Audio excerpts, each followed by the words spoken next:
नाम वंदना।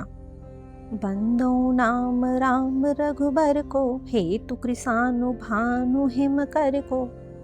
नाम की वंदना करते हुए श्री गोस्वामी जी महाराज कहते हैं कि मैं रघुवंश में श्रेष्ठ श्री रघुनाथ जी के उस राम नाम की वंदना करता हूँ जो कृसानु अर्थात अग्नि, भानु अर्थात सूर्य और हिमकर अर्थात चंद्रमा का हेतु अर्थात बीज है। बीज में क्या होता है? बीज में सब गुण होते हैं। वृक्ष के फल में जो रस होता है वह सब रस बीज में ही होता है। बीज से ही सारे वृक्ष को तथा फलों को रस मिलता है। अग्निवंश में परशुराम जी, सूर्य वंश में राम जी और चंद्र वंश में बलराम जी, इस प्रकार तीनों वंशों में ही भगवान ने अवतार लिए। ये तीनों अवतार राम नाम वाले हैं, पर श्री रघुनाथ जी महाराज का जो नाम राम नाम है वह इन सब का कारण है।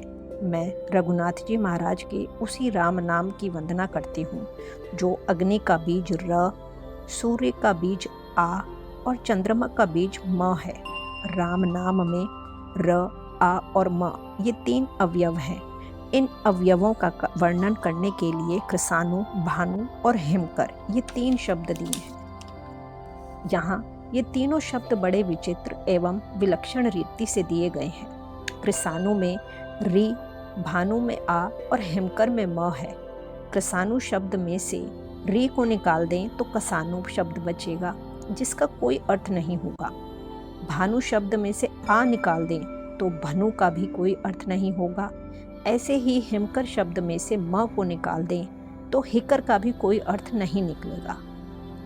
अर्थात कृसानु, भानु और हिमकर ये तीनों मुद्दे की तरह हो जाएंगे क्योंकि इनमें से राम ही निकल गया। इनके साथ राम नाम रहने से कृसानु में क्र का अर्थ करना, सानु का अर्थ शिखर है। ऐसे ही भानु में भा नाम प्रकाश का है, नू नाम निश्चय का है और हिमकर में हिम नाम बर्फ का है और कर नाम हाथ का है। इन तीनों का हेतु राम नाम ही है। इस प्रकार सब अक्षरों में राम नाम प्राण है। कृसानु, भानु और हिमकर इन तीनों में से राम नाम निकाल देने पर वे कुछ काम के नहीं रहते हैं, उनमें कुछ भी तथ्य नहीं रहता। यहाँ नाम के तीनों अवयवों को बताने का तात्पर्य यह है कि राम नाम जपने से साधक के पापों का नाश होता है, अज्ञान का नाश होता है और अंधकार दूर होकर प्रकाश हो जाता है। अशांति, संताप, जलन आदि मिटकर शांति की प्राप्ति हो जाती है। ऐसा जो श्री रघुनाथ जी महाराज का राम नाम है उसकी मैं वंदना करती हूँ। अब आगे गोस्वामी जी महाराज कहते हैं, विधि हरि हरमय वेद प्राण सो, अगुण अनुपम गुण निधान सो। यह राम नाम ब्रह्मा, विष्णु और महेशमय है। विधि, हरि, हर सृष्टि मात्र की उत्पत्ति, स्थिति और संहार करने वाली ये तीन शक्तियां हैं। इनमें ब्रह्मा जी सृष्टि की रचना करते हैं, विष्णु भगवान पालन करते हैं और शंकर भगवान संहार करते हैं। संसार में राम नाम से बढ़कर कुछ नहीं है, सब कुछ शक्ति इसमें भरी हुई है।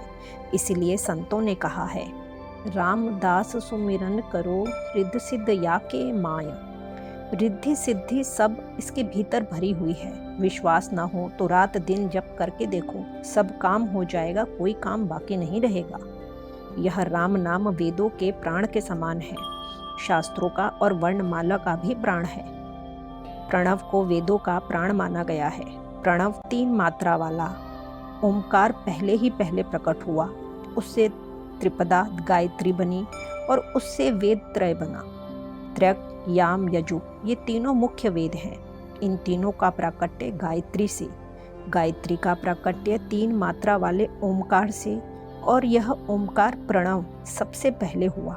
इस प्रकार यह ओमकार वेदों का प्राण है। यहाँ पर राम नाम को वेदों का प्राण कहने में तात्पर्य है कि राम नाम से प्रणव होता है। प्रणव में से र निकाल दो तो प्रणव हो जाएगा और प्रणव का अर्थ ढोल हो जाएगा। ऐसे ही ओम में से म निकाल कर उच्चारण करो तो वह शोक का वाचक हो जाएगा।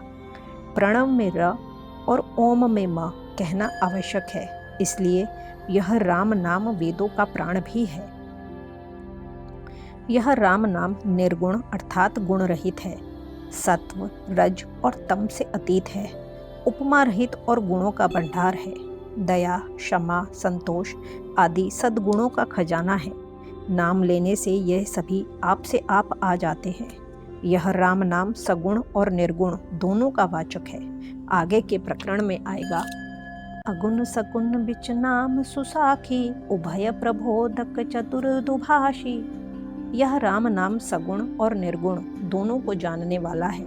इसलिए सगुण उपासक भी राम नाम जपते हैं और निर्गुण उपासक भी राम नाम जपते हैं। सगुण साकार के उपासक हों चाहे निर्गुण निराकार के उपासक हो, राम नाम का जप सबको करना चाहिए। यह दोनों की प्राप्ति करा देता है। राम नाम अमृत के समान है। जैसे बढ़िया भोजन में घी और दूध मिला दो तो वह भोजन बहुत बढ़िया बन जाता है। ऐसे ही राम नाम को दूसरे साधनों के साथ करो, चाहे केवल राम नाम का जप करो, यह हमें निहाल कर देगा। राम नाम के समान तो केवल राम नाम ही है। यह सब साधनों से श्रेष्ठ है। नाम के 10 अपराधों में बताया गया है। नाम के साथ किसी की उपमा दी जाएगी तो वह नामापराध हो जाएगा। मानो नाम अनुपम है, इसमें उपमा नहीं लग सकती, इसलिए नाम को किसी के बराबर नहीं कह सकते। भगवान श्री राम शबरी के आश्रम पर पधारे और शबरी को कहने लगे, नवधा भक्ति कहूँ तो ही पाही, सावधान सुनु धरु मन माही। मैं तुझे अब अपनी नवदा भक्ति कहता हूँ, तू सावधान होकर सुन और मन में धारण कर। नवदा भक्ति कहकर अंत में कहते हैं, सकल प्रकार भक्ति दृढ़ तोरे। तेरे में सब प्रकार की भक्ति दृढ़ है। शबरी को भक्ति के प्रकारों का पता ही नहीं, परंतु नवदा भक्ति उसके भीतर आ गई। किस प्रभाव से? राम नाम के प्रभाव से। ऐसी उसकी लगन लगी कि राम नाम जपते हुए राम जी के आने की प्रतीक्षा निरंतर करती ही रही। इस कारण ऋषि मुनियों को छोड़कर शबरी के आश्रम पर भगवान खुद पधारते हैं। यह नाम गुणों का खजाना है। मानो राम नाम लेने से कोई गुण बाकी नहीं रहता, बिना जाने ही उसमें सद्गुण सदाचार अपने आप आ जाते हैं। राम नाम जपने वाले जितने संत महात्मा हुए हैं, आप विचार करके देखो, उनमें कितनी रिद्धि सिद्धि, कितनी अलौकिक विलक्षणता आ गई थी। राम नाम जप में अलौकिकता है, तब न उनमें आई, नहीं तो कहाँ से आती। इसलिए यह राम नाम गुणों का खजाना है। यह सत्व, रज और तम से रहित है और गुणों के सहित भी है एवं व्यापक भी है। यहाँ इस प्रकार राम नाम में र, आ और म इन तीनों अक्षरों की महिमा का वर्णन हुआ और तीनों की महिमा कहकर उनकी विलक्षणता बतलाई। यहाँ तक राम नाम के अवयवों का भी एक प्रकरण हुआ। अब गोस्वामी जी राम नाम की महिमा कहना प्रारंभ करते हैं। जय श्री सीताराम जी महाराज।